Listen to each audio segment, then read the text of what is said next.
అందరికీ నమస్కారం. కూటమి ప్రభుత్వం వస్తే తమ బతుకు మారిపోతుందని చెప్పి అమరావతి రైతులు భ్రమించారు.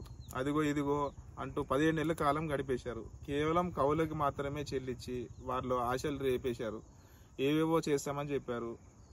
భూములు వదులుకున్న రైతులకు రిటర్నబుల్ ప్లాట్లు ఇస్తామని చెప్పి ఆ ఫైల్ జోన్లో ఇళ్ల పట్టాలు రద్దు చేసి అక్కడ అమరావతి రైతులకు అవసరాలకు పెద్దపీట వేస్తామని చెప్పుకొచ్చారు. కానీ ఒక్కటంటే ఒక్కటి కూడా ఇంతవరకు చేయలేకపోయారు. ఇదే అమరావతి రైతుల్లో అసహనాన్ని పెంచింది. కూటమి ప్రభుత్వంపై అసంతృప్తి వ్యక్తం చేసేలా తీసుకొచ్చింది. ఏకంగా సోషల్ మీడియాలో ప్రభుత్వాన్ని అమరావతి రైతులు వ్యతిరేక పోస్టులు పెడుతున్నారంటే పరిస్థితి ఎంత దాకా వచ్చిందో అర్థం చేసుకోవచ్చు. అమరావతి రాజధాని నిర్మాణ పనులు శాశ్వతంగా పర్యవేక్షించి బాధ్యత మంత్రి నారాయణ గారు ఆయన పురపాలక శాఖ మంత్రిగా ఉంటుంటే ఆ శాఖ కార్యాలయము ఏకంగా అమరావతికే మార్చేశారు. సిఆర్డీఏ కార్యాలయంలోనే మంత్రి నారాయణ గారు బాధ్యతలు చూస్తున్నారు. అయితే ఆల్ ఈజ్ వెల్ అంటూ మంత్రి నారాయణ గారు అమరావతి విషయంలో ప్రభుత్వానికి నివేదికలు ఇస్తున్నారు.